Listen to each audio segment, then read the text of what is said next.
11 বছর পর বাড়ির বড় ছেলে আজিয়ান আইমান আজও বাড়ি ফিরছে। আজকে পুরো বাড়ি ফুল দিয়ে সাজানো হয়েছে।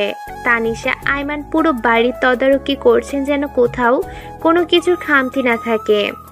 তার একমাত্র ছেলে এত বছর পর দেশে ফিরছে। আদিয়াত আইমান একটু নিশ্চিন্ত, কারণ তার সঙ্গে রাগ করে আদ্র এত বছরে বাড়িতে আসেনি। পড়ালেখা শেষ হওয়ার পরেই ইংল্যান্ড থেকে সেখানেই বিজনেস শুরু করেছে। সেখানে টপ 10 জনের মধ্যে একজন আজিয়ান আইমান আদ্র। এয়ারপোর্টে 4টা গাড়ি এসে থামলো। গাড়ি থেকে কালো পোশাক পরা 10 জন লোক বের হলো, তাদের হাতে ফুলের তোড়া। 11-12.15 এয়ারপোর্টে থেকে বের হয়ে আসে 6 ফুট উচ্চতার লম্বা বলিষ্ঠ দেহের যুবক। গায়ে তার কালো কোট, ফর্সা গায়ে কালো কোট দারুণ লাগছে। কালো পোশাক পরা লোকগুলো সামনে এগিয়ে ফুল দিয়ে শুভেচ্ছা জানায়। আপনারা গাড়ি নিয়ে বাড়িতে ফিরে যান, আমি পরে আসব। একজন লোক বলল, কিন্তু স্যার। কোনো কিন্তু নয়, আপনারা ফিরে যান। সবাই আদ্রর রাগ সম্পর্কে জানে, তাই আর কথা বাড়ালো না, চলে গেল। আদ্র একটা বাইক নিয়ে বের হয়ে গেল। মেঘ, এই মেঘ, কোথায় তুই? জানিস তো আজকে আদ্র ভাইয়া বাড়ি ফিরছে, সবাইকে ফুপিদের বাড়িতে যেতে হবে। না আপু, আমি যাব না, তোমরা যাও। কেন যাবি না? দেখ মেঘ, ফুপি রাগ করবে। আর তুই এত বছরে ওই বাড়িতে একবারও যাসনি। আজকে যদি না যাস তাহলে ফুপি কষ্ট পাবে। প্লিজ চল না। তুই যদি না যাস তাহলে আমিও যাব না। প্লিজ চল না। এবার নীরবতা ভেঙে উঠে দাঁড়ালো মেঘ। কি রে, এত কি ভাবছিস তুই? হঠাৎ অনুর কথায় ধ্যান ফিরল মেঘের। তপ্ত নিঃশ্বাস ফেলে বলল, আচ্ছা তুই যা, আমি আসছি। বলে চলে গেল অনু। এদিকে মেঘ তো বলে দিল সে যাবে, কিন্তু তার মন থেকে ভয় যেন কাটছে না। আদ্র ভাইয়া নিশ্চয়ই এত বছরে তাকে ভুলে গেছে। ওই দিনের কথা হয়তো ভুলে গেছে, এত বছর পর নিশ্চয়ই মনে রাখবে না। সেটা ভেবে মেঘ রেডি হতে চলল। আজ মেঘ একটা কালো 3 পিস পরেছে, সাথে হালকা লিপস্টিক আর চুড়ি, কানে ঝুমকো। এতেই তাকে অপ্সরীর মতো লাগছে। চারিদিকে আলো ঝলমল করছে। বাড়িটা খুব সুন্দর করে সাজানো হয়েছে। সবাই আদ্রের জন্য অপেক্ষা করছে। হঠাৎ আলো নিভে গেল ভয়ে। মেঘ কিছুটা ভড়কে গেল। সে সবসময় অন্ধকারে ভয় পায়। একটু পর লাইট জ্বলে উঠল। আদ্র দরজার কাছে দাঁড়িয়ে আছে। তানিশা বেগম এত বছর পর তার ছেলেকে দেখে কান্না করে দিলেন। আদিয়াত আইমান দূরে দাঁড়িয়ে আছে। তিনি তার ছেলের সামনে যেতে ইতস্তত বোধ করছেন। কাজের লোকেরা ফুল দিয়ে আদ্রকে বরণ করে নিচ্ছে। চারিদিকে মেহমানরা সবাই তাকিয়ে আছে আদ্রর দিকে। আর মেয়েরা তো মনে হচ্ছে যেন চোখ দিয়ে গিলে খাচ্ছে। মেঘ কিছুটা দূরে দাঁড়িয়েছিল। সামনে থাকা 6 ফুট উচ্চতার বলিষ্ঠ দেহের মানুষটাকে চিনতে অসুবিধা হচ্ছে। আগে থেকে আরো ফর্সা, ঠোঁট গোলাপি, চুলগুলো জেল দিয়ে সেট করা, হাতে ব্র্যান্ডের ঘড়ি, দেখতে অসম্ভব সুন্দর। মেঘ না চাইতেই তার দিকে অপলক দৃষ্টিতে তাকিয়ে আছে। এদিকে তানিশা আইমানের কান্না যেন থামছেই না। ও মম, আর কত কাঁদবে? আমার ভালো লাগছে না, ছাড়ো প্লিজ, আমি ক্লান্ত। যা, উপরে গিয়ে ফ্রেশ হয়ে আয়। আদ্র উপরে যেতে নিয়ে থমকে যায়। দূরে দাঁড়িয়ে থাকা মেয়েটির দিকে এক পলক তাকিয়ে সিঁড়ি দিয়ে হনহন করে চলে যায়। এদিকে সব মেহমানদের আপ্যায়ন করতে ব্যস্ত আদিয়াত আইমান। মেঘ আর অনু বসে আছে। তানিশা আইমান মেহমানদের নিয়ে এত ব্যস্ত ছিলেন যে মেঘ এসেছে খেয়ালই করেনি। মেঘকে দেখে তানিশা এগিয়ে আসলে ফুপিকে দেখে মেঘ অনু দাঁড়িয়ে গেল। কেমন আছে জিজ্ঞেস করলো তানিশা। মেঘের কপালে চুমু দিয়ে বলল, এতদিন পর তোর ফুফির কথা মনে পড়লো? মেঘ হাসি দিয়ে বলল, না ফুপি, তোমার কথা তো আমার সবসময় মনে পড়ে। এই জন্য বুঝি এত বছর আসিসনি ফুফির কাছে? আর ভাইজানের আজকে সময় হলো না পার্টিতে আসতে। জানতো ফুপি, বাবা কত ব্যস্ত। কেমন আছেন তিনি? ফুপি ভালো। অনু, মেঘ, তোরা বস, আমি তোদের খাবারটা নিয়ে আসি। না ফুপি, পরে খাবো। আচ্ছা শোন, আজকে কিন্তু তোদের ছাড়ছি না। তোরা আজকে এইখানে থাকবি, আমি ভাইজানকে বলে রেখেছি। না ফুপি, আমরা চলে যাব। না মেঘ, এতদিন পর এসেছিস, আজকে ছাড়বো না তোদের। এদিকে মেঘ কিছুটা চিন্তিত, কি বলবে তার ফুপিকে। ফ্রেশ হয়ে নিচে নামছে আদ্রকে সবার সাথে পরিচয় করিয়ে দিচ্ছে আদিয়ান। মেঘের গায়ে অনু পানি ফেলে দিয়েছে, তাই ওয়াশরুমে যাচ্ছে মেঘ, কিন্তু পা পিছলে পড়ে যেতে নিল। আদ্র এসে ধরে নিল। বলিষ্ঠ দেহের মানুষটা তার দিকে অপলক দৃষ্টিতে তাকিয়ে আছে। মেঘ ও তার দিকে তাকিয়ে আছে অপলক দৃষ্টিতে। হঠাৎ কিছু একটা পড়ার শব্দ পেয়ে হুঁশ আসলো। আদ্রর আচমকা মেঘকে ছেড়ে দিল। মেঘ নিচে পড়ে গিয়ে কিছুটা ব্যথা পেল। তানিশা আইমান এগিয়ে এসে মেঘকে ধরে উঠালেন। মেঘ সাবধানে হাঁটবি তো, দেখছিস কিভাবে পড়ে গেলি। আদ্রিত তুই ওকে ধরে আবার ফেলে কেন দিলি? মম, এই মেয়েটাকে। ও তোর ছোট মামার মেয়ে মেঘ, ভুলে গিয়েছিস ছোটবেলায় তোরা একসাথে কত ঝগড়া করতি। মম প্লিজ, তখন কার সাথে কি করেছি কিছু মনে নেই আমার। আর এই মেয়ে, তুমি কি ঠিক মতো হাঁটতে পারো না? মেঘ রাগে গজগজ করছে। তাকে ধরতেই বা বলল কে, ছাড়তেই বা বলল কে? ছেড়েই যদি দিবি তাহলে ধরতে কেন গেল? নিচে পড়ে তার কোমর শেষ। বাদর হনুমান মনে মনে বিড়বিড় করে বলছে মেঘ। এই মেয়ে, কি বলছি শুনছো না? হঠাৎ আদ্রর কথায় হুঁশ ফিরে মেঘের। মনে মনে আর কয়েকটা বকা দেয় মেঘ। সেদিন আদ্রের বাড়ি থেকে অনু আর মেঘ চলে আসে। ফুপি কিছুতেই রাজি হচ্ছিল না। পরে মেঘ তাকে মায়ের অসুস্থতার কথা বুঝিয়ে চলে আসে।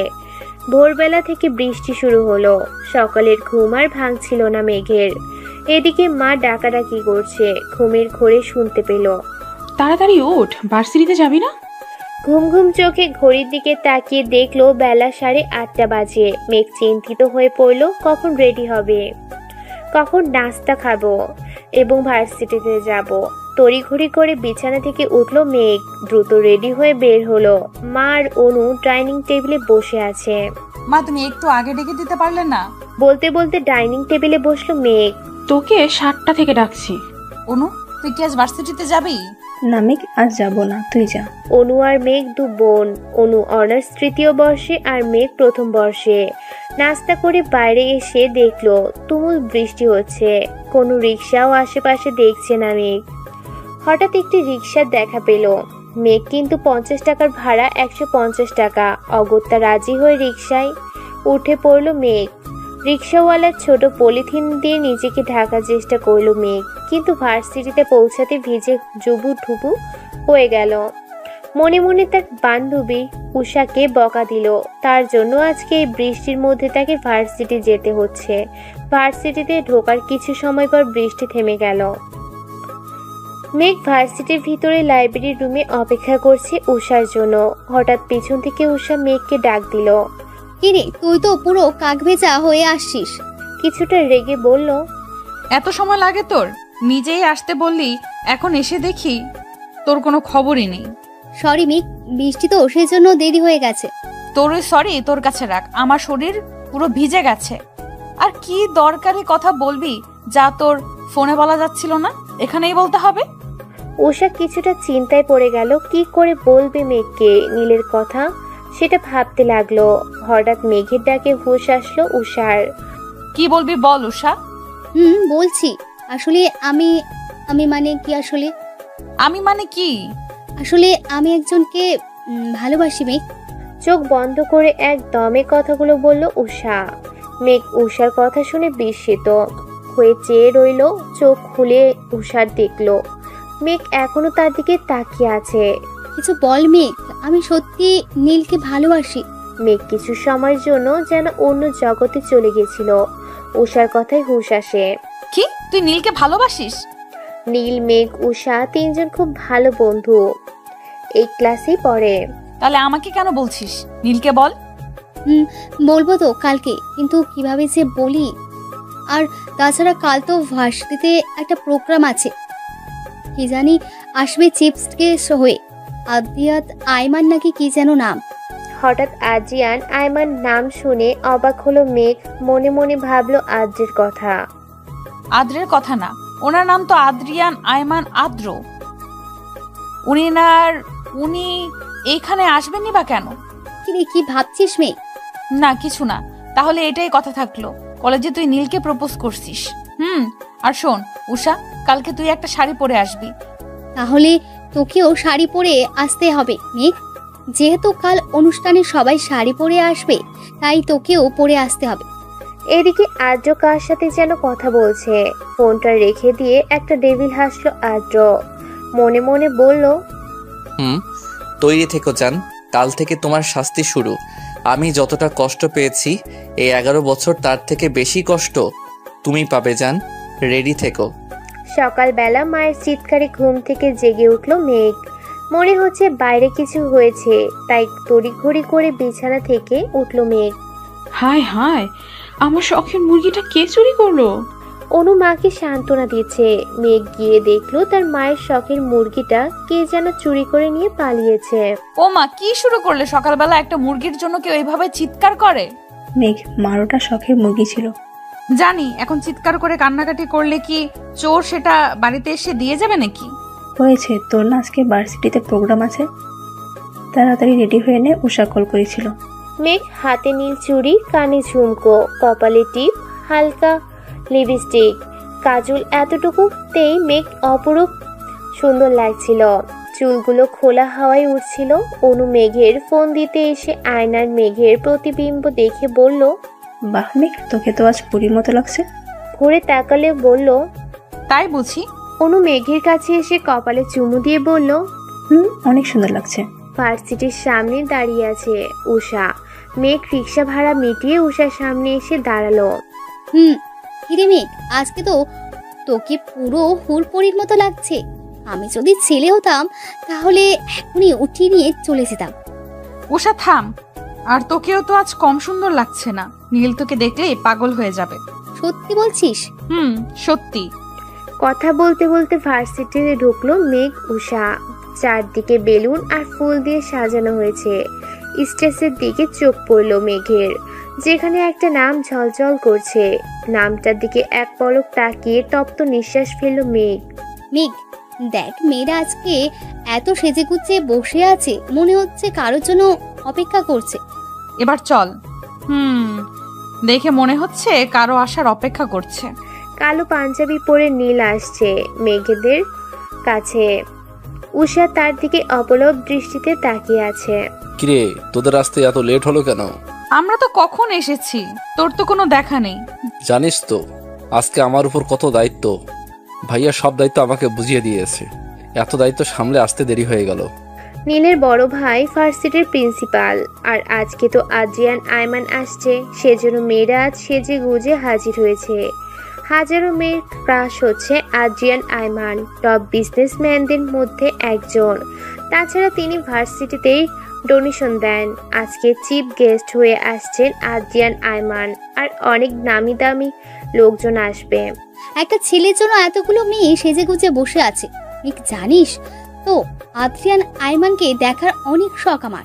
ওনার কথা আমি শুনেছি, কিন্তু দেখিনি কখনো। থাম তুই, একটা ছেলের জন্য এরকম করছিস? আর তুই না আজকে নীলকে প্রপোজ করবি, ভুলে গেলি? না আমি আসলে আজ নীল খুব ব্যস্ত। মনে হচ্ছে আজ যদি করি, যদি না করে দেয় তখন। আর এত ভাবতে হবে না তোকে, গিয়ে বলে তো দেখ।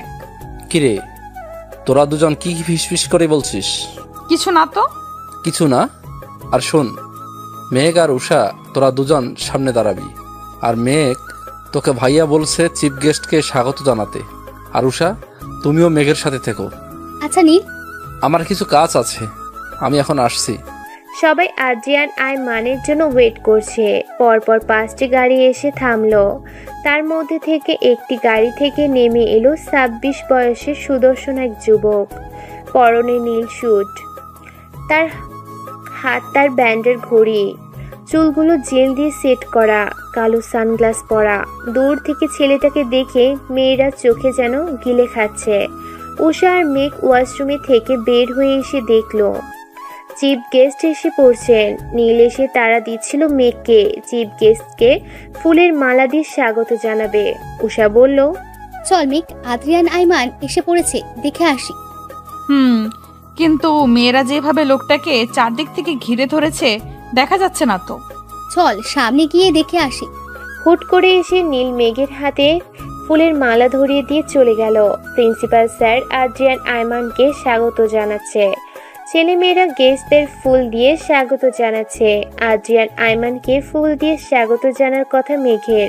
একের পর একজন গেস্ট আসছে, তাদের গলায় ফুলের মালা পরানো হচ্ছে। এবার পালা মেঘের। যেই না মেঘ মালা পরাবে, সামনে থাকা ব্যক্তির দিকে মেরে দাঁড়িয়ে রইল। কিরে মালাটা পরিয়ে দে মেঘ। উষার কণ্ঠে হুঁশ আসলো মেঘের। তার সামনে দাঁড়িয়ে আছে স্বয়ং আদ্রিয়ান আয়মান আদ্র। মেঘ, ফুলের মালাটা পরিয়ে দাও স্যারকে। মেঘ মালাটা আদ্রকে পরিয়ে দিল। আদ্র মেঘকে কানে কানে ফিসফিসিয়ে বলল, সে আমার গলায় তোকে মালা পরিয়ে দিতে হলো।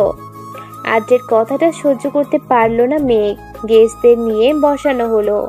অনুষ্ঠান শুরু হলো। একে একে সব অতিথিকে কিছু বলার জন্য বলা হলো। খুব সুন্দর করে অনুষ্ঠান শেষ হলো। সেদিন উষার আর নীলকে প্রপোজ করা হলো না। ফিরে আসলো উষা। আজ মেঘের মনটা খারাপ, কিন্তু কিসের জন্য তার জানা নেই।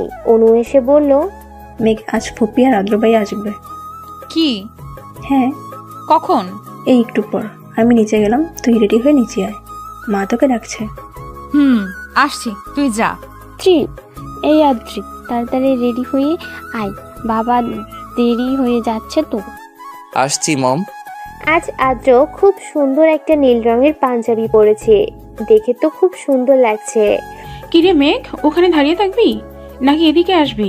আচ্ছা মা, আদ্র ভাইয়া কেন আসছেন? এটা কেমন কথা মেঘ? এতদিন পর আদ্র দেশে ফিরেছে, আর ওর মামার বাড়িতে আসবে না? আমি সেটা বলছি না, উনি তো কোথাও যা পছন্দ করেন না। জানি, তোর বাবা ফোন করে আসতে বলেছেন। আর আদ্রের সাথে জানিস তো তোর বাবা কতটা ফ্রি। তোর বাবার কথা ফেলতে পারিনি। ও তাই বলো। আচ্ছা বাবা, কোথায়? তোর বাবা বাজারে আদ্রর জন্য তার পছন্দের মিষ্টি আনতে গেছেন।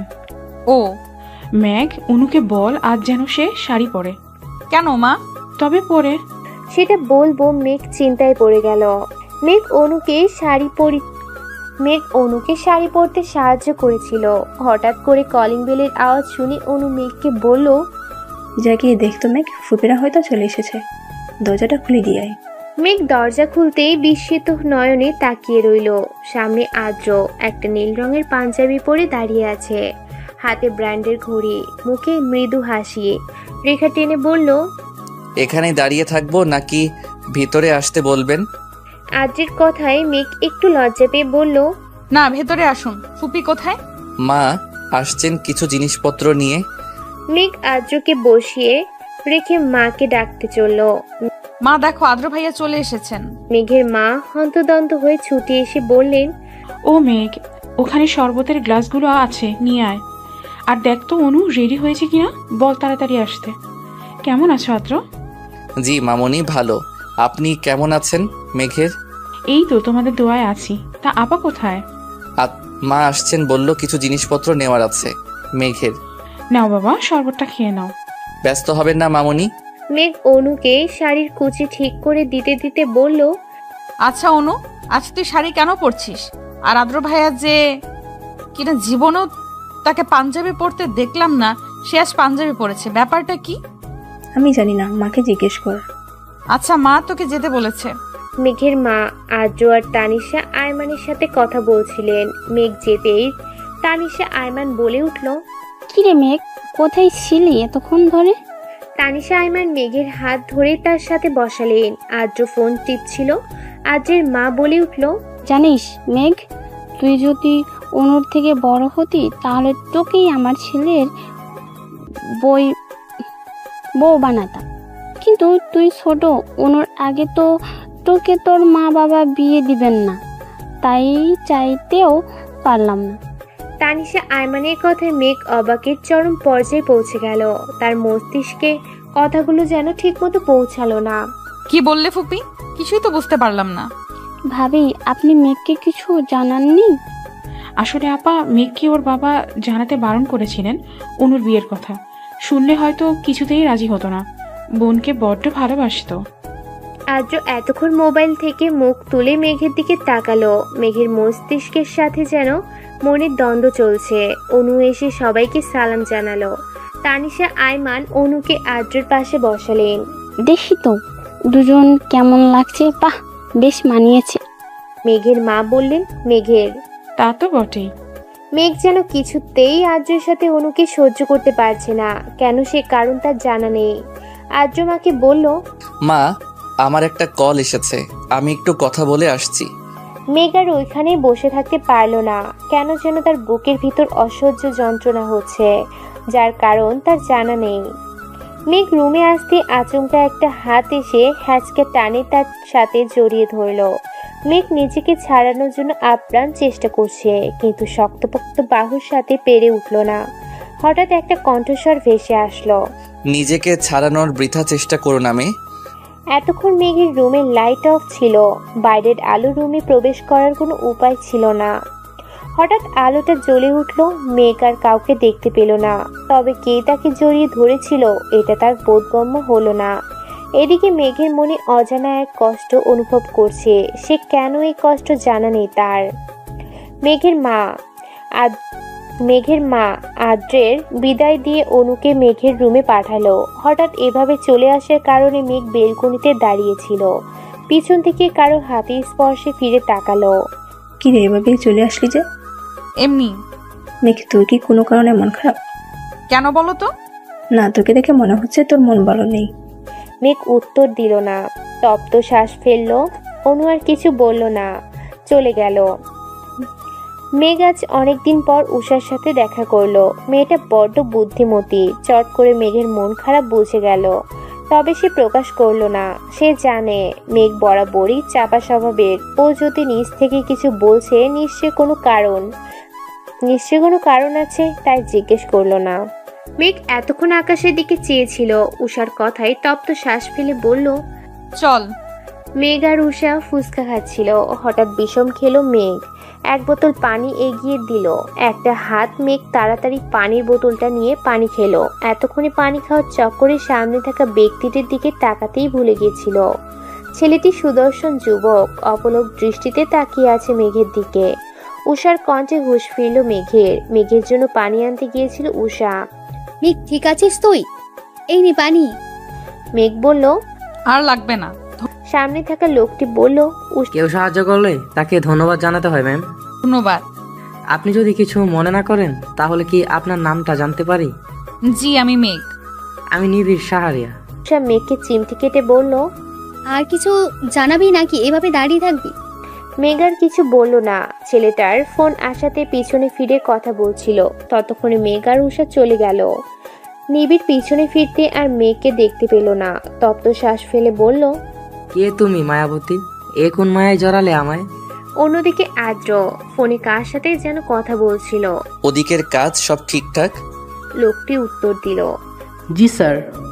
কলটা কেটে আদ্র বলে উঠল, আর কিছু সময়ের অপেক্ষা করো যান, আমি সবকিছু ঠিক করে দিব। আজ অনেকদিন পর মেঘ ভার্সিটি গেল।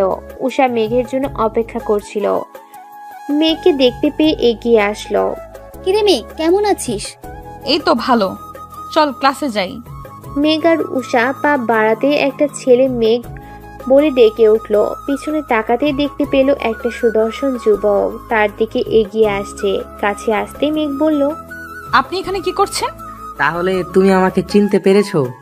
আমি এই ভার্সিটিতেই পড়ি আর তোমার সাথেই। তোমাকে দেখতে পেলাম তাই আসলাম। ও, কিন্তু আগে তো আপনাকে কোনোদিন ভার্সিটিতে দেখিনি। আসলে আমি ততটা ভার্সিটিতে আসি না। আচ্ছা চল, ক্লাস শুরু হয়ে যাবে। মেঘ পা বাড়াতে নিবিড় আবার বলে উঠল। মেঘ, আমরা কি বন্ধু হতে পারি? কিছুটা ইতস্তত বোধ করছিল। উষা বলল, আচ্ছা ঠিক আছে, কোনো সমস্যা নেই। আজ থেকে আমরা ফ্রেন্ড হলাম। চলো ক্লাসে যাই। ক্লাসে মেঘ আর উষা একই সাথে বসলো। পিছনে নিবিড় বসলো। ক্লাসে স্যার আসতেই সবাই দাঁড়িয়ে উঠলো। মেঘ যেন বিস্মিত নয়নে তাকিয়ে রইল। Sit down please. সবাই বসে পড়লেও মেঘ এখনো দাঁড়িয়ে আছে। উষা মেঘের হাতে চিমটি কেটে বলল, কিরে মেঘ, দাঁড়িয়ে আছিস কেন? মেঘ তো পুরো অবাক, কারণ তার সামনে আর কেউ না, দ্য গ্রেট আদিয়ান আইমান আদ্র দাঁড়িয়ে আছে। আদ্র মেঘকে ধমক দিয়ে বসতে বলল। মেঘ উষাকে জিজ্ঞেস করলো। উনি এখানে? উষা বলল, উনি তো আমাদের নতুন টিচার হিসেবে জয়েন করেছে, জানিস তো, খুব রাগী। আর তুই কি ওনাকে চিনিস নাকি? হ্যাঁ, উনি আমার কাজিন হয়। তবে আর কাউকে বলবি না, আদ্র ভাইয়া ব্যক্তিগত লাইফ আলাদা রাখতে পছন্দ করেন। তো স্টুডেন্টস, তোমাদের গতকাল যে পড়া দিয়েছি সেগুলো কি কমপ্লিট হয়েছে? আর যে না পারো তারা ক্লাসের বাইরে গিয়ে দাঁড়াও।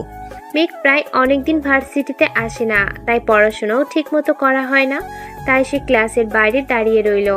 আদ্র মেঘের দিকে একবার তাকিয়ে আবার সবাইকে জিজ্ঞেস করলো। তো বাকি সবার পড়া কমপ্লিট? হঠাৎ নিবিড় বলে উঠল। স্যার আমার পড়া হয়নি।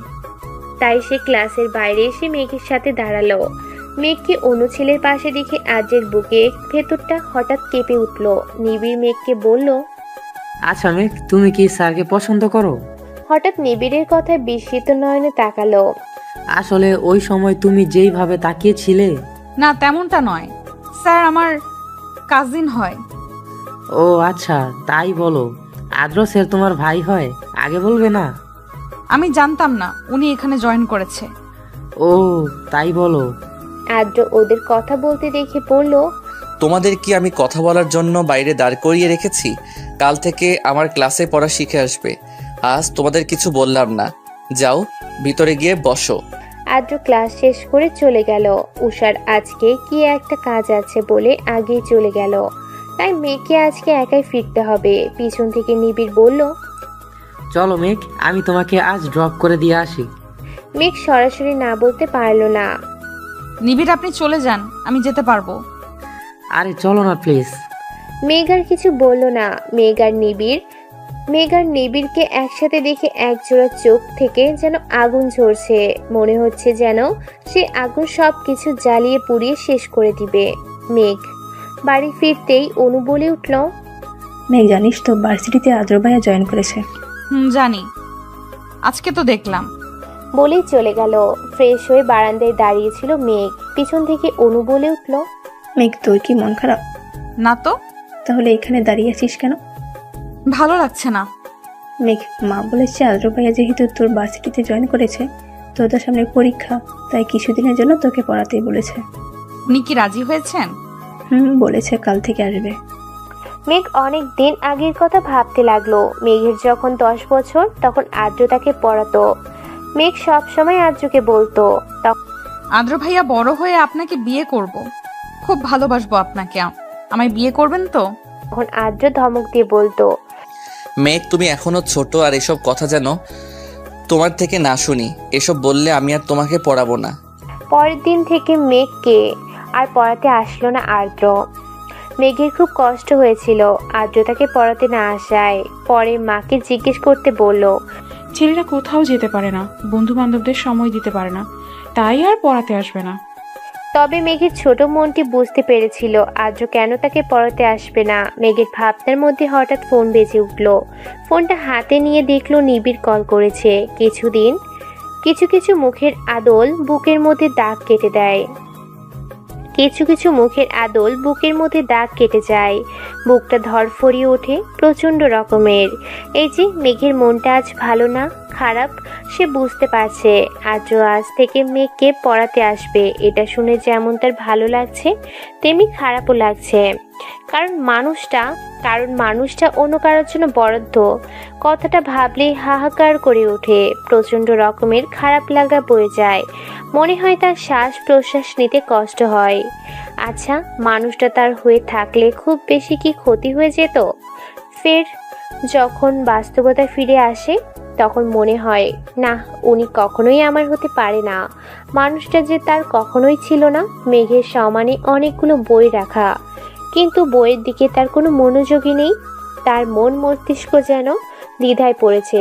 এই যে তার সামনে জলজ্যান্ত একটা মানুষ দাঁড়িয়ে আছে, সেদিকে তার খেয়ালই নেই। আদ্র মেঘকে কয়েকবার ডাকলো, কিন্তু কোনো উত্তর পেল না। আদ্র খ্যাক খ্যাক করে কিছুটা কেসে উঠল। মেঘ বিস্মিত নয়নে তাকিয়ে রইল। আপনার কি তাকিয়ে থাকা শেষ হয়েছে মেঘ? মেঘ কিছুটা অপ্রস্তুত হয়ে বলল, আদ্র ভাইয়া আপনি কখন এসেছেন? আমি ঠিক খেয়াল করিনি। আমি অনেকক্ষণ আগে এসেছি, আর আপনি তো মনে হয় না দুনিয়ার কোনো খেয়ালে ছিলেন। কি এত ভাবছেন আপনি? মেঘ কিছুটা কষ্ট পেল, কারণ আদ্র তাকে আপনি করে বলে। সে আদ্র থেকে ছোট হওয়া সত্ত্বেও তাকে আপনি করে বলে। আদ্র বেশ কিছুক্ষণ মেঘকে পড়া নিয়ে কিছু জিনিস বুঝিয়ে দিচ্ছে, কিন্তু সেদিকে তার খেয়াল নেই। সে তো আদ্রকে দেখতে ব্যস্ত। এই যে সে তার মনকে বোঝাচ্ছে ওই দিকে তাকানো যাবে না, কিন্তু বেহায়া মনটা যেন কোনো বারণ শুনে না। আদ্র এইবার মেঘকে ধমক দিয়ে বলল, আপনি কি আমার কথা শুনছেন মেঘ? মেঘ কিছু বিস্মিত নয়নে তাকিয়ে বলল, আসলে আমি বুঝতে পেরেছি আদ্র ভাই। তারপর 2 ঘন্টা কেটে গেল। আদ্র মেঘকে পড়া বুঝিয়ে চলে গেল। অনেকক্ষণ ধরে পড়ার ফলে মেঘের মাথাটা প্রচন্ড রকমের ব্যথা ধরেছিল। মেঘ ওয়াশরুমে ঢুকে ফ্রেশ হয়ে বারান্দায় 1 কাপ কফি নিয়ে দাঁড়িয়েছিল। তার মনটা যেন বিষণ্ণতায় ছেয়ে গেছে। এক অদ্ভুত মায়ে জড়িয়ে আছে তাকে। আচ্ছা, নিজেকে নিজের চেনা দায়। পথে পথে ঘুরে একা হতাশা মেরুদণ্ডের বক্রতা। কি খুঁজি, কারে খুঁজি? হেরে যাই, হারিয়ে যাই, ভুলে যাই। নিজেকে নিজের চেনা দায়। তপ্ত শ্বাস ফেলল মেঘ। নিজেকে নিজের সাথে লড়াই করতে হচ্ছে প্রতিনিয়ত। এই আমিটার সাথে যুদ্ধ করতে করতে ক্লান্ত তার শরীর। এদিকে আজও একটা লোককে ফোন করলো। কয়েকবার রিং হতে লোকটা ফোনটা রিসিভ করে বলল, স্যার, কাজটা শেষ হতে আরও কিছু সময় লাগবে। আজও মুখটা রাগে গজগজ করছে। আর কত সময় লাগবে? ফোনটা কেটে দিয়ে ফোনটা মেঝেতে ছুঁড়ে ফেললো। সাথে সাথে ছনছন শব্দ হয়ে ভেঙে গেল। তার মনটা বিষণ্ণ, চারপাশে হাহাকার। প্রিয়তমাকে কাছে পেয়েও কষ্ট দিতে হচ্ছে তাকে। নিজ হাতে প্রিয়তমাকে কষ্ট দেওয়ার চেয়ে মৃত্যু শ্রেয় মনে হচ্ছে তার কাছে। কেটে গেছে 2 মাস। এই 2 মাসে আর্য মেয়েকে প্রতিদিন পড়াতে আসতো। প্রায় বেশ কদিন ধরে আর্য আর মেঘকে পড়াতে আসে না। মেঘের মনটা এই জন্য খারাপ হয়। নিবিড়ের সাথে এই 2 মাসে বন্ধুত্বটাও গাঢ় হলো। নিবিড় বুঝতে পারে মেয়েটা আদ্রকে ভালোবাসে, কিন্তু প্রকাশ করে না। নিবিড় একটা রেস্তোরাঁয় বসে মেঘের জন্য অপেক্ষা করছে। মেয়েটার জন্য বড্ড মায়া হয়। তারও যদি পারতো তাহলে ওর জীবনের সব কষ্ট দূর করে দিত। চেষ্টা করেও বারবার ব্যর্থ হয়। মায়াবতীর কষ্ট লাঘব করতে নিবিড় কফিতে চুমুক দিতে মেঘ তড়িঘড়ি করে রেস্তোরাঁয় ভিতরে ঢুকলো। নিবিড় ইশারা দিতেই পাশে এসে বসলো। আজ নিবিড় অনেকটা সাহস নিয়ে জিজ্ঞেস করলো, মেঘ, তুমি কি আদ্র স্যারকে ভালোবাসো? নিবিড় এমন প্রশ্নে মেঘ অবাক হলো না। ছেলেটা হয়তো একদিনে বুঝে গেছে, তাই আর কথা ঘুরালো না, সরাসরি জবাব দিল, হ্যাঁ, ভালোবাসা আদ্র ভাইকে আমি ছোটবেলা থেকেই ভালোবাসি। ছোট থেকেই ওনার জন্য আমার একটা অনুভূতির সৃষ্টি হয়েছিল, কিন্তু আমি এই অনুভূতি বুঝতে পারি তখন যখন উনি আমার থেকে দূরে চলে যান। জানো তো, প্রিয় মানুষের শূন্যতা বড় কাদায়। কথাগুলো বলার সময় মেঘের চোখ দিয়ে অশ্রু ঝরছিল। মেঘের চোখে জল দেখে নিবিড় ভিতরে চিনচিন ব্যথা অনুভব করছে। নিবিড় মেঘকে জিজ্ঞেস করলো, মেঘ, তুমি কি আদ্র স্যারকে বলেছো তুমি ওনাকে ভালোবাসো? না, এখন আর বলে লাভ নেই। উনি কখনো আমার হবে না। অনু আপুর সাথে বিয়ে ঠিক হয়ে গেছে, আর উনি আমাকে পছন্দ করেন না, ভালোবাসে না আমাকে। একবার বলে তো দেখো মেঘ। কি হবে বলে? উনি আমাকে ভালোবাসেন না।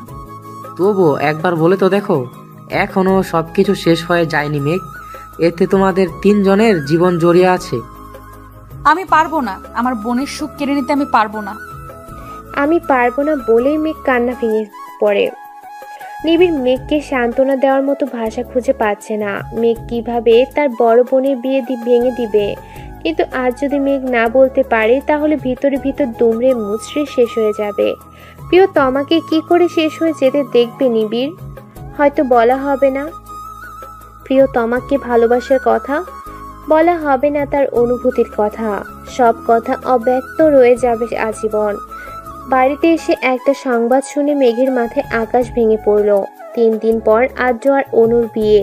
মেঘের হৃদয়টা ভেঙে চুরমার হয়ে গেল। অনু এসে মেঘকে জড়িয়ে ধরে বলল, আর তো কয়েকদিন আছি মেঘ, তারপর তো শ্বশুরবাড়িতে চলে যাব। আর তোর সাথে গল্প করা হবে না। মেঘের চোখ দিয়ে 2 ফোঁটা জল গড়িয়ে পড়ল। সবার অগোচরে সেই জলে মুছে নিল মেঘ। ও আপু, তুমিও না মন খারাপ করছো কেন? আমি তো যাব তোমার সাথে দেখা করতে, তখন অনেক গল্প করব। আচ্ছা তুমি ছাড়ো তো, আমার কত কাজ, আমার আপুর বিয়ে বলে কথা। বলেই মেঘ রুমে চলে গেল।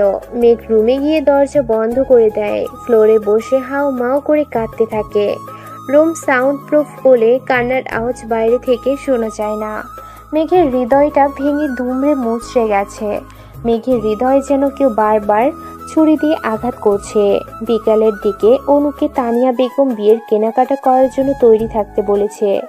অনু মেঘের রুমে গিয়ে কয়েকবার ডাকলো, কিন্তু কোনো সাড়া পেল না। ও মনে করলো হয়তো ঘুমিয়ে আছে, তাই বিরক্ত করলো না।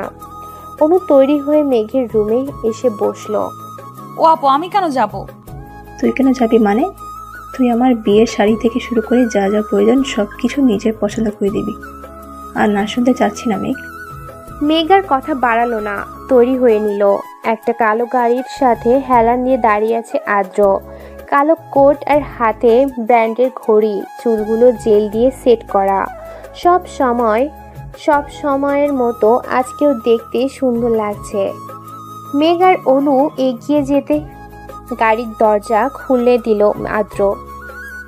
মেঘ আদ্রের দিকে এক পলক তাকিয়ে তপ্ত নিঃশ্বাস ফেলে গাড়িতে উঠে বসলো। একটা বড় শপিং মলে এসে গাড়িটা থামলো। তারা 3 জন মিলে একটা শাড়ির দোকানে ঢুকলো। সবকিছুর আগে থেকেই কেনা হয়ে গেছে, শুধু শাড়িটা বাকি ছিল। অনু একটার পর একটা শাড়ি দেখছে আর মেঘকে বলছে, মেঘ একটা পছন্দ করে দে না, কোনটা নেবো ভেবে পাচ্ছি না। আদ্র অনুকে বলল, আপনাদের এখানে না পছন্দ হলে অন্য দোকানে দেখতে পারেন। না না, আসলে কোনটা নেবো ভেবে পাচ্ছি না। মেঘের নজর গেল একটা কালো শাড়ির দিকে। মেঘের কাছে লাল কালারটা ভালো লাগে, তবে কালো শাড়িটা যেন অসম্ভব সুন্দর লাগছে আজকে। মেঘ শাড়িটা অনুকে দেখিয়ে বলল, দেখো তো ওটা কেমন। অনু শাড়িটার দিকে একবার তাকিয়ে বলল, অনেক সুন্দর, কিন্তু ওটা তো কালো, আর বিয়েতে কালো পরবো না মেঘ। তারপর আরো বেশ কয়েকটা শাড়ি থেকে একটা পছন্দ করল অনু। আপনারা যান, আমার একটা ইম্পর্টেন্ট কল করার আছে, আমি আসছি। আদ্র মেঘের পছন্দের শাড়িটা কিনে নিল। বাইরে এসে দেখলো মেঘ আর অনু দাঁড়িয়ে আছে। যাওয়া যাক। কথাগুলো লিখে ডায়েরিটা বন্ধ করলো মেঘ। কাল অনুর গায়ে হলুদ। মেহমানরা আজ থেকে আসা শুরু করে দিয়েছে। অনু মেঘের রুমে এসে দেখেও চুপচাপ বসে রয়েছে। কি রে, এভাবে মন খারাপ করে বসে আছিস কেন? কি সব আবল তাবল বলছো? মন খারাপ করে কেন থাকবো? তাহলে রুমে বসে আছিস কেন? ও আপু, ভালো লাগছে না। অনুকে জড়িয়ে ধরে বলল, তুমি কি আমাকে ভুলে যাবে আপু? শোন, বলে যাব কেন? আমি কি দূরে কোথাও যাচ্ছি? আর আমি কি আমার এই ছোট্ট পাখিটাকে বলতে পারি? আর তুই মন খারাপ করবি না একদম। তুই যদি মন খারাপ করে বসে থাকিস তাহলে আমারও মনটা খারাপ হয়ে যাবে।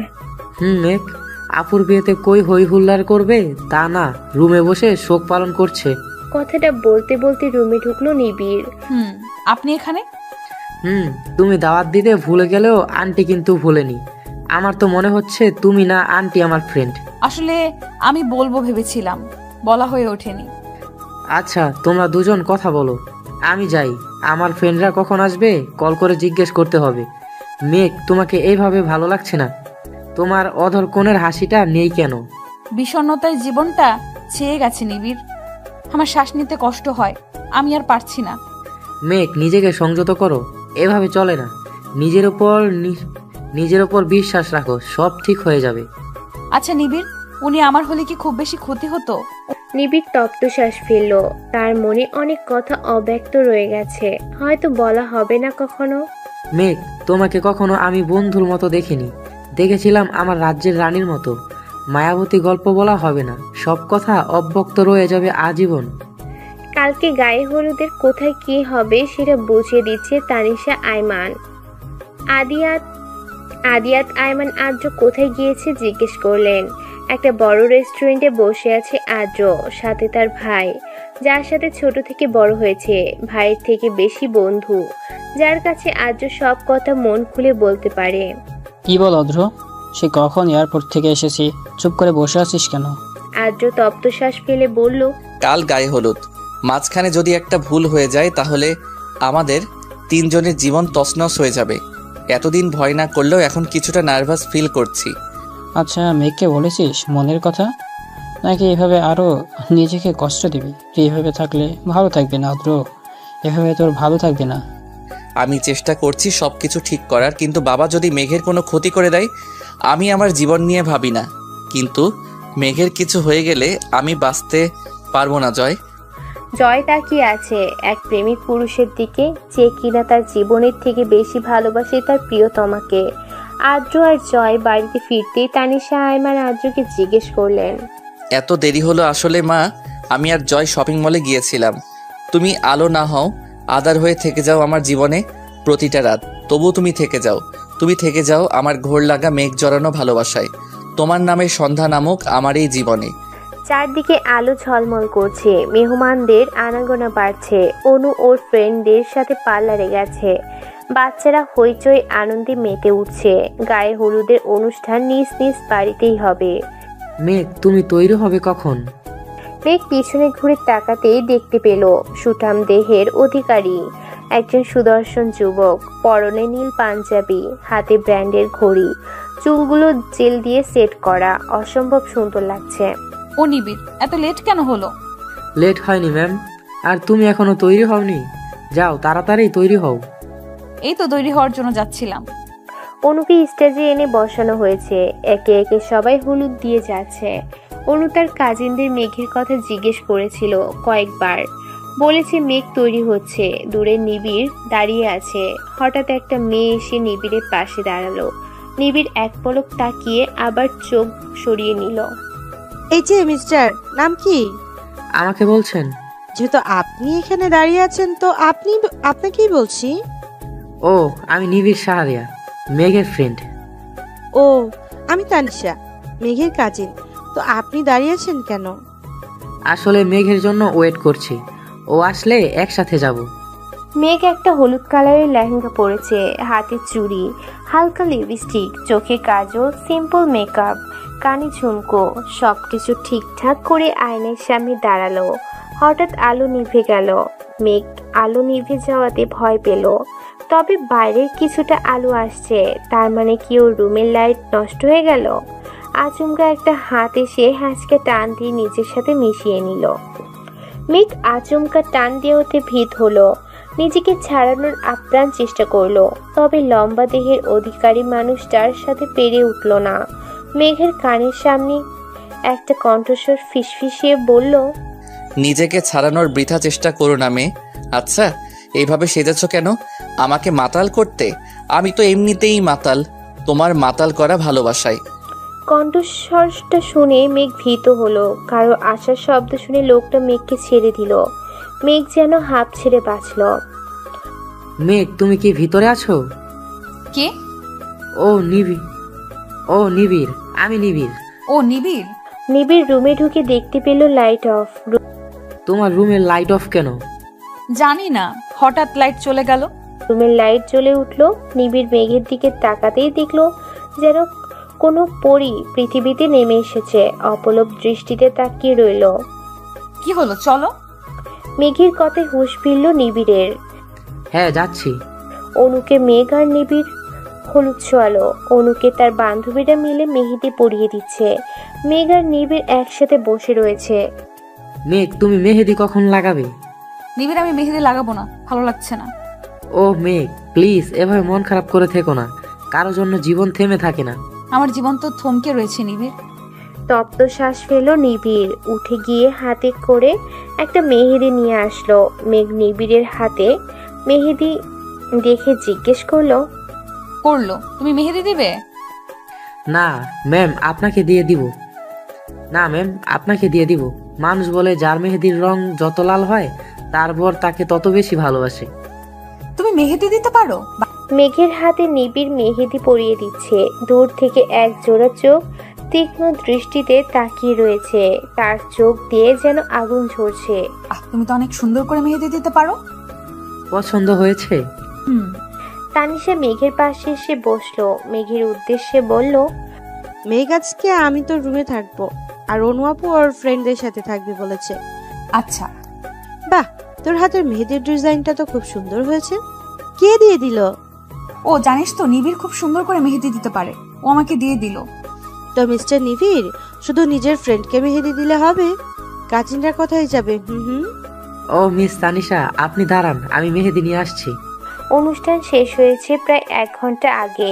অনু আর পারছে না, খুব টায়ার্ড লাগছে, তাই ওর বান্ধবীকে বলে, তোরা গিয়ে শুয়ে পড়, আমি ফ্রেশ হয়ে আসছি। অনু ফ্রেশ হয়ে আসতে লাইট অফ হয়ে গেল। হঠাৎ একজোড়া হাত এসে মুখ রুমাল দিয়ে চেপে ধরল, সাথে সাথে অনু অজ্ঞান হয়ে গেল। অনেক রাত হয়েছে বিধায় এদিকটায় মানুষ নেই বললেই চলে। লোকটি সহজেই অনুকে বের করে আনতে পারলো। বাইরে একটা কালো গাড়ি দাঁড়িয়ে রয়েছে। লোকটি অনুকে সেই গাড়িতে উঠিয়ে দিল, নিজে ড্রাইভিং সিটে এসে বসে পড়লো। গাড়ি চলছে আপন গতিতে। রাতে পূর্ণিমার চাঁদের দিকে তাকিয়ে আছে মেঘ। মুগ্ধ নয়নে তাকিয়ে দেখছে পূর্ব আকাশের বুকে দ্বাদশী চাঁদ অপরূপ সুধা নিয়ে জেগে উঠতে। চাঁদনি রাতের প্রকৃতি এক মায়াময় সৌন্দর্যের অধিকারী। আকাশের বুক থেকে জ্যোৎস্নার রাশি ছড়িয়ে পড়ে সমস্ত পৃথিবীর বুকে, আর জাগিয়ে তোলে মোহময় রূপ মাধুর্য। জ্যোৎস্নার অজস্র ধারায় স্নাত হয় নীরব প্রকৃতি। দুচোখ দিয়ে অশ্রু গড়িয়ে পড়ছে মেঘের। আজই তার শেষ কান্না, আর সে কাঁদবে না। তাকে এগিয়ে যেতে হবে, নিজের জন্য না হলেও তার পরিবারের জন্য। আলো আধারে স্নিগ্ধ মিতালিতে ঝলমল করে ওঠে জ্যোৎস্না প্লাবিত রাত। এমন রাতের অস্পষ্ট মায়ালোকে নিমজ্জিত থাকে প্রকৃতি। জ্যোৎস্নার আলো ছড়ায় নৃত্য প্রকৃতি প্রেমী। হাত পা বাঁধা অবস্থায় একটা মেয়েকে অন্ধকার ঘরে আটকে রাখা হয়েছে। কালো মাস্ক পরা একটা ছেলে জ্যোৎস্নার আলোয় মেয়েটাকে খুঁটিয়ে খুঁটিয়ে দেখতে লাগলো। চাঁদের মায়াবী আলোয় মেয়েটার সৌন্দর্য দ্বিগুণ ফুটে উঠেছে। ছেলেটার মেয়েটাকে ভালোভাবে দেখে মনে মনে বলল, তোমার মতো এক মায়াবতীকে আমার রাজ্যে রানী করার কথা ভেবেছিলাম, এখন মনে হচ্ছে কি জানো?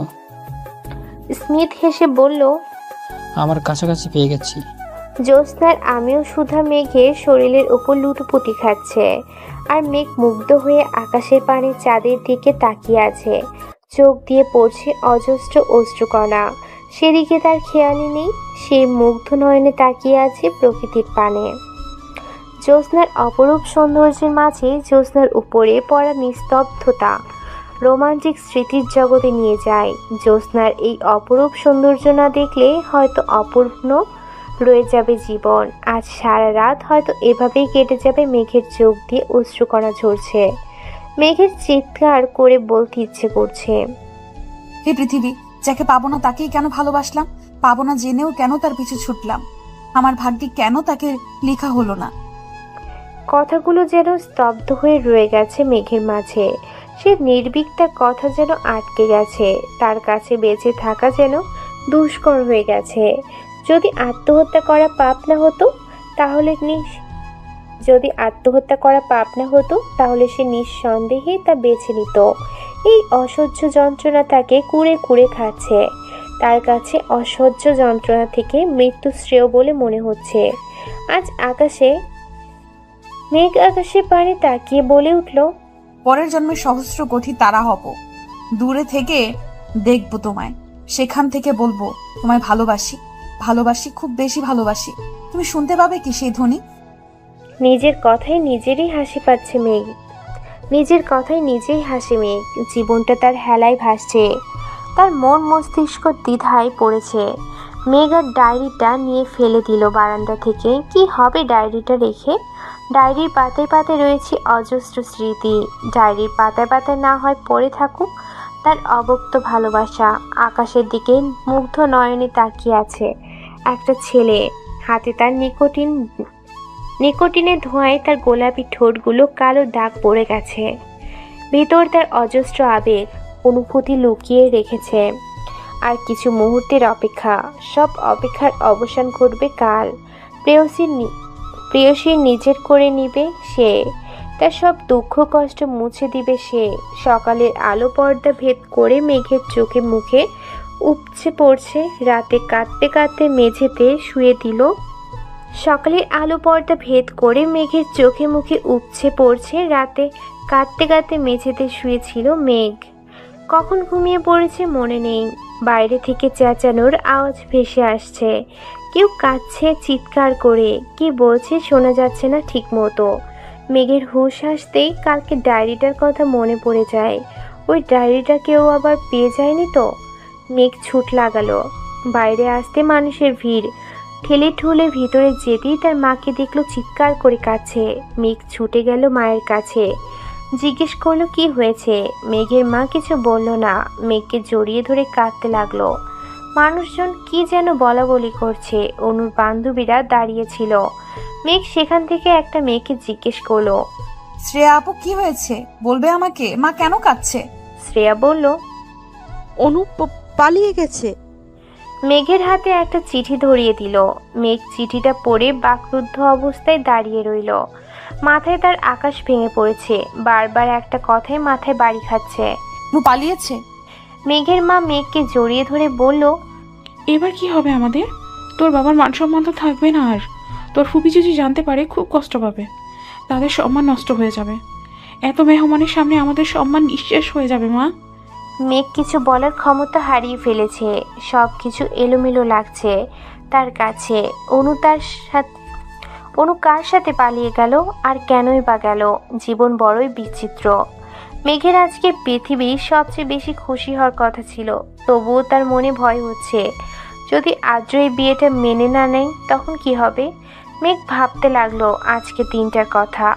অতীত অনুর মা তানিশা আয়মানকে অনুর পালিয়ে যাওয়ার কথা বললে তিনি মেঘকে আদ্রর জন্য চাইলেন। অনুর মা মান সম্মানের কথা চিন্তা করে রাজি হয়ে গেল। বিয়েটা খুব সাধারণভাবেই হয়েছে। তানিশা আয়মান বলে দিয়েছে যাতে তাড়াতাড়ি সবাই বাড়িতে চলে আসে। বর্তমান কারোর পায়ের শব্দ শুনে মেঘের হুঁশ আসলো। তানিশা আয়মান এসেছে। মেঘ ছলছল নয়নে তাকিয়ে রইল। তানিশা আয়মান মেঘের কাছে এসে মাথায় হাত বুলালেন। হঠাৎ মেঘ তানিশা আয়মানকে জড়িয়ে ধরে কাঁদতে লাগলো। আকস্মিক এমন ঘটনা বুঝতে সময় লাগলো। তানিশা আয়মানের মেঘকে বললেন, এই মেঘ, কান্না করছিস কেন? মায়ের কথা মনে পড়ছে বুঝি? মেঘের কান্না যেন থামছে না। তানিশা আয়মান মেঘের মাথায় আলতো করে হাত বুলাতে বুলাতে বলল, আর কাঁদবি না। একদম কাঁদতে কাঁদতে চোখের কি অবস্থা করেছিস বলতো? আমি জানি বিয়েটা মেনে নিতে তোর কষ্ট হচ্ছে, তবে আমি যে আজ যদি বিয়েটা না হতো তাহলে আত্মীয় স্বজনদের কাছে আমাদের সম্মান নষ্ট হতো। আমার ছেলেটা একটু বদমেজাজি, তবে খারাপ নয়। একটু মানিয়ে নিস, দেখবি খুব ভালোবাসবে তোকে। রাজরানী হয়ে থাকবি। আমি এখন যাই, আদ্রিকে পাঠিয়ে দিচ্ছি। আদিয়াত আয়মানের সাথে প্রায় 1 ঘন্টা যাবৎ কিছু নিয়ে কথা বলছে আদ্র। তানিশা আয়মান দরজার বাইরে এসে দেখলো এখনো দরজা লাগানো। আদ্রকে কয়েকবার ডাকলো, কিন্তু ভিতর থেকে কোনো সাড়া শব্দ পাওয়া যাচ্ছে না। তানিশা আয়মানকে দরজার বাইরে দাঁড়িয়ে রইল। হঠাৎ দরজা খোলার শব্দে দরজার দিকে তাকাতেই আদ্রকে দেখতে পেলেন। আদ্র রাগী গজগজ করছে। তানিশা আয়মান আদ্রকে কিছু বলতে যাবে, তার আগেই হাতে থাকা মুঠো ফোনটি বেজে উঠল। মেঘের মা ফোন করেছে হয়তো। মেয়ের জন্য চিন্তা হচ্ছে। তাছাড়া অনু বাড়িতে ফিরেছে কি সেটাও জিজ্ঞেস করা হয়নি। তানিশা আয়মান কথা শেষ হতেই দেখলো আদ্র নেই। তিনি ভাবলেন হয়তো রুমে চলে গেছে। শরীর আর চলছে না।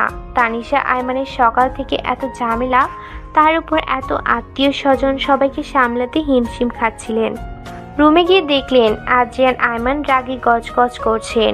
তানিশা আয়মান ব্রু কুঁচকালেন, জিজ্ঞেস করলেন, বাবা, ছেলে আবার ঝগড়া করছো?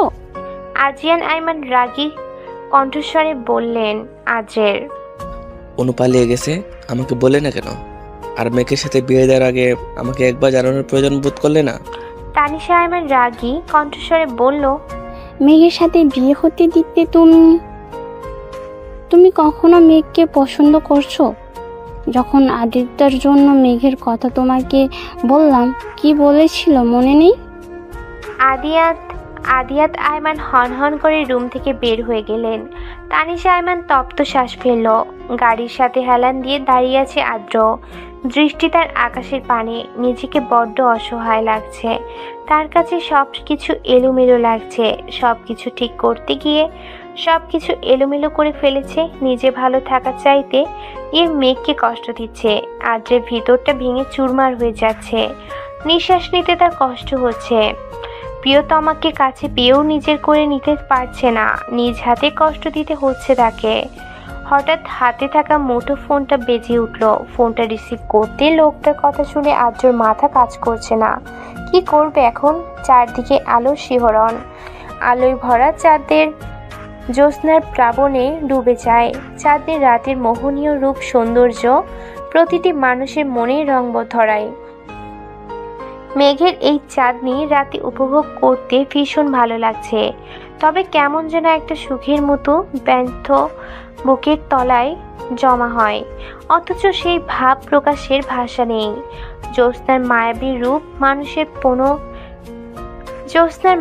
রূপ মানুষের মন যৌবনের আবির ছড়িয়ে দেয়, রাঙিয়ে তোলে মানুষকে।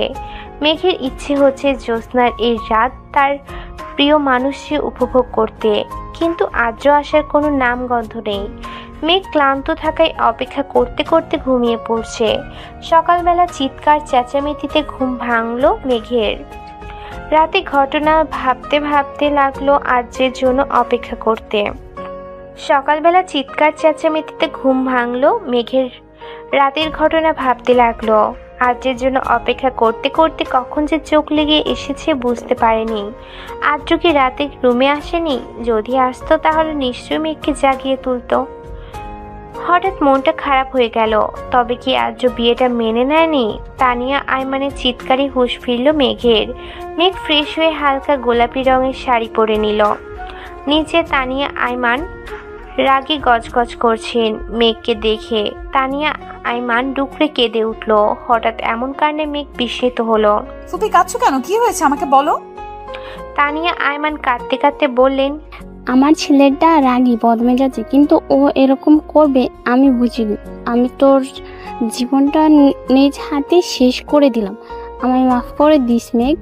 আমি পারলাম না তোর জীবনটাকে সুন্দর করে সাজিয়ে দিতে। আদ্রি তো এমন একটা কাজ করবে আমি ভাবতেও পারিনি। আমার ছেলেটা রাগী বদমেজাজি, কিন্তু ও এরকম করবে আমি বুঝিনি। আমি তোর জীবনটা নিজ হাতে শেষ করে দিলাম। আমায় মাফ করে দিস মেঘ। আমি পারলাম না তোর জীবনটাকে সুন্দর করে সাজিয়ে দিতে। আদ্রি তো এমন একটা কাজ করবে আমি ভাবতেও পারিনি। তানিয়া আয়মান মেঘের হাতে একটা চিঠি ধরিয়ে দিলেন, যেখানে লেখা আছে।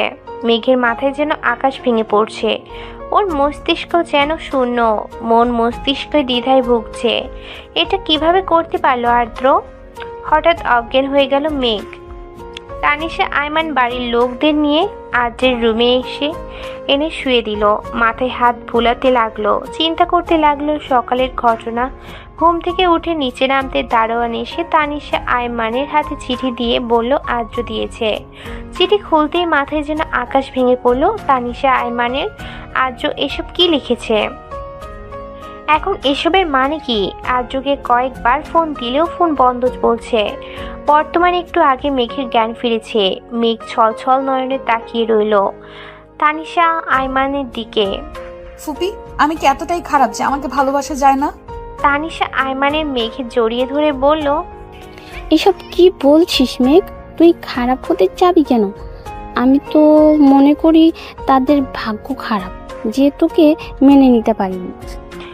মেঘের চোখ দিয়ে অজস্র অশ্রু ঝরছিল। মেঘের জীবনটা কেমন এলোমেলো হয়ে গেছে। সব কিছু ছন্নছাড়া। তার জীবন যেন হেলায় ভেসে চলেছে।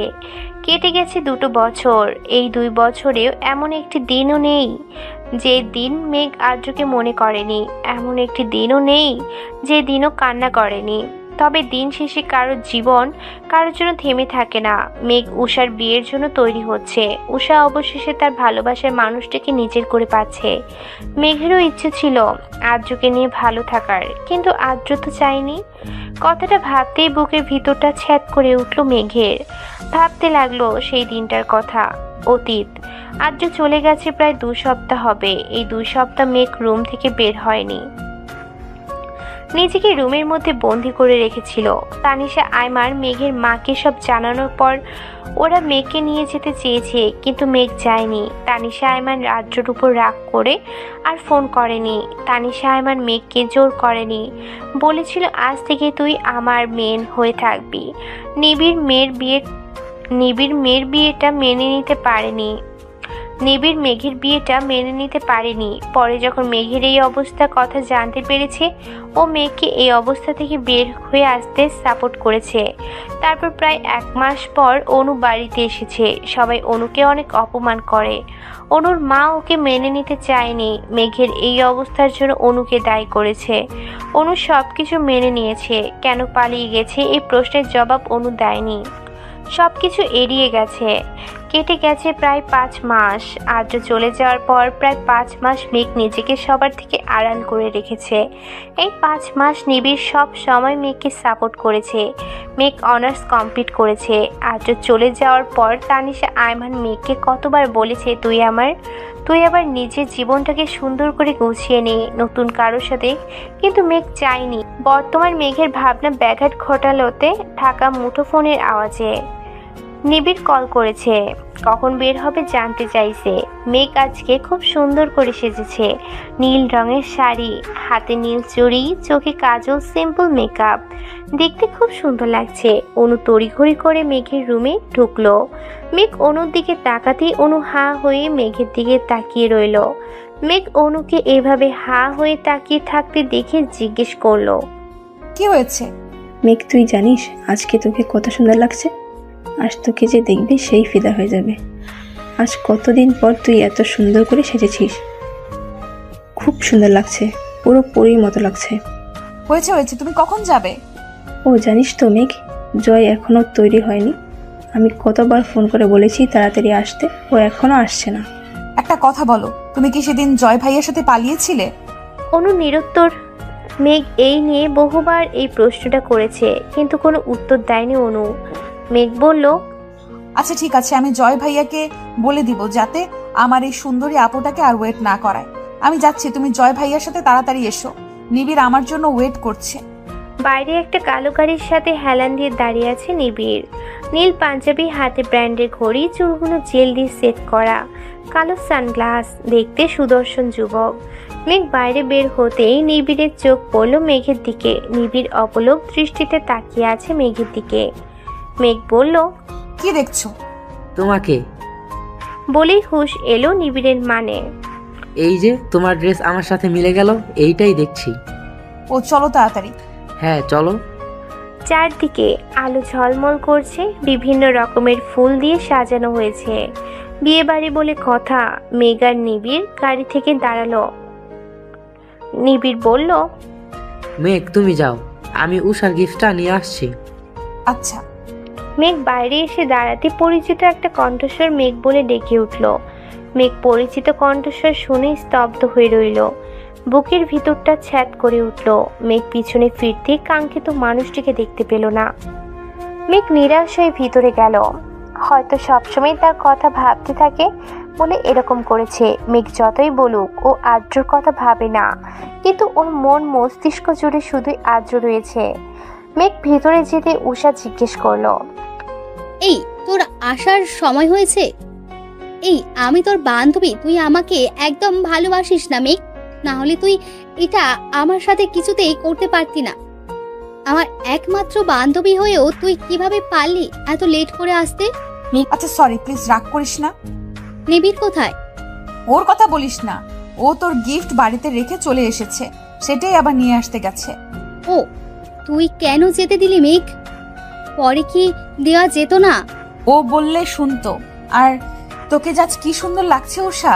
তবে অবশ্য বিয়ে বাড়িতে সবার থেকে বউকেই ভালো লাগে, কারণ সবাই বউকেই দেখে। সেটা না হয় বুঝতে পারলাম, তোর দিক থেকে তো চোখ ফেরানো মুশকিল হয়ে যাচ্ছে।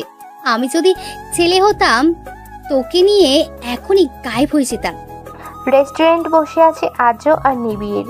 নিবিড় নিজের রাগকে কন্ট্রোল করার চেষ্টা করছে। নিজেকে সংযত করে আদ্রকে প্রশ্ন করলো, আপনি এমন কেন করছেন? কেমন? বুঝেও বুঝেও কেন এরকম করছেন? আপনি মেঘকে ভালোবাসেন? না। তাহলে ছেড়ে দিন। ও চাইলে আমি ডিভোর্স পেপারে সাইন করে দিব। নিবিড় তাচ্ছিল হাসল। তাহলে আজকে ওকে ডাকলেন কেন? আদ্র বিস্মিত নয়নে তাকালো নিবিড়ের দিকে, কিচ্ছু বলল না। নিবিড় তপ্ত শ্বাস ফেলে বলল, আমি জানি আপনি মেঘকে ভালোবাসেন, তবে কেন এরকম করছেন আমার জানা নেই। আমি কারণটা জানার চেষ্টা করব। আসলে বিডিতে একটা কাজের জন্য এসেছিলাম, তো গাড়িতে ছিলাম, হঠাৎ মেঘকে দেখে ডেকে ফেলেছিলাম। আর তুমি ভুল ভাবছো। মেঘ নিবিড়ের সাথে কথা বলছিল। একটা মেয়ে এসে বলল, তোমার নাম মেঘ না? মেঘ মেয়েটির দিকে তাকিয়ে বলল, জি, কিন্তু আপনাকে তো চিনতে পারলাম না। আমি নীলা, আদ্রর ফ্রেন্ড। আমরা একসাথে পড়াশোনা করেছি। তোমাকে সামনাসামনি দেখার অনেক ইচ্ছে ছিল। তোমার ভাগ্য দেখে খুব ঈর্ষা করতে ইচ্ছা করে, জানো? তুমি খুব ভাগ্যবতী। মেঘ যেন স্তব্ধ হয়ে গেছে। সে থই থই জ্বলে যেন মেঘ ভেসে যাচ্ছে। একটু আগে নীলা নামের মেয়েটার কথাগুলো বুকের ভিতর নুয়ে থাকা ভালোবাসার জ্বালাটুকু হাজার খানিক যন্ত্রণা দিচ্ছে। অতীত। নীলা নামের মেয়েটির কথা উপেক্ষা করে মেঘ পা বাড়াতে নীলা বলে উঠল, মেঘ, তোমায় আদ্র অনেক ভালোবাসে। মেঘ চোখ বন্ধ করে জোরে শ্বাস নিল। কেন ভালোবাসার কথা বলছেন আপনি?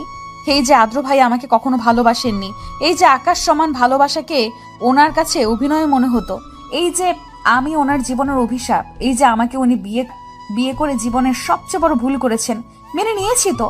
কেন বারবার আপনারা আমাকে আঘাত করেন? আমি ওনাকে ভুলে যেতে চাই। কি বলছো তুমি? আদ্র তোমাকে ভালোবাসে না? আমি ওনার জীবনে কাটা স্বরূপ, যেটাকে তিনি নিজ হাতে সরিয়ে ফেলেছেন। তুমি ভুল ভাবছো মেঘ, এমন কিছু নয়। আর তোমাকে বিয়ে করার জন্য তোমার বোনকে আটকে রেখেছিল আদ্র, আর সেই আদ্র তোমাকে ভালোবাসে না, এটা তুমি কি করে বলছো? মেঘ বিস্মিত নয়নে নীলার দিকে তাকালো। কথা বলার ভাষা যেন হারিয়ে ফেলেছে। একটা লোক এসে নীলার নামে মেয়েটিকে বলল, সময় হয়ে গেছে, চলে যেতে হবে। নীলা মেঘের দিকে এক পলক তাকিয়ে চলে গেল। বর্তমান মেঘ বাড়িতে এসে অনুকে জড়িয়ে ধরে হাও মাও করে কাঁদছে। অনু মেঘের এইভাবে কান্না করে একটু অবাক হলো। মেঘ বলল, সবাই আমায় ঠকালো, তুমি কিভাবে আমায় ঠকাতে পারলে আপু? অনু বিস্মিত নয়নে তাকালো মেঘের দিকে। কি বলছিস মেঘ? আমি তোমায় কতবার জিজ্ঞেস করেছি ওই দিন কেন পালিয়ে গিয়েছিলে, তুমি কিচ্ছু বলনি। এটা কেন বলনি আপু? আদ্র ভাই তোমাকে আটকে রেখেছিল, কেন বলনি? উনি আমাকে ভালোবাসেন, সবাই কেন আমাকে ঠকালে, কেন? অনু আমতা আমতা করে বলল, আমি জানতাম না মেঘ। মেঘ তাচ্ছিল্য হাসল। আজ যদি তুমি আমায় সবকিছু না বলো, তাহলে আমি নিজেকে শেষ করে দিব। মেঘ ছুরি নিয়ে হাত কাটতে নিতেই অনু এসে মেঘের গালে থাপ্পড় বসিয়ে দিল। অনু বলল, আমি সত্যি জানতাম না আদ্র ভাইয়া তোকে ভালোবাসে। আমি পরে জানতে পেরেছি। জয় আদ্র ভাইয়ার চাচাতো ভাইয়া, সবচেয়ে ভালো বন্ধু, যাকে চোখ বন্ধ করে বিশ্বাস করে আদ্র ভাইয়া। তাই জয়কে দিয়েই আমাকে কিডন্যাপ করেছিল। যখন আমাকে জয় বাড়িতে দিয়ে গেল, যাওয়ার আগে আদ্র ভাইয়ার সাথে জয়কে কথা বলতে দেখেছিলাম আমি। পরে সব জানতে পেরেছি। তোকে বলিনি, কারণ তুই সব জানতে পারলে সহ্য করতে পারতি না, তাই বলিনি। মেঘ অনুকে নিচের দিকে ঘুরিয়ে বলল, কি এমন কথা যে আমি সহ্য করতে পারবো না? বলো আমাকে আপু, প্লিজ প্লিজ, আজ চুপ করে থেকো না। নিজের জীবনে সবচেয়ে কঠিন সত্যের মুখোমুখি হতে হবে তোকে। তুই আমার আপন বোন না, আমার আব্বুর বন্ধু মেয়ে তুই। তখন ফুপি আমাদের বাসায় থাকতো, আর তোর বাবা মার সাথে তুই কয়েকদিন এসেছিলি আমাদের বাড়িতে।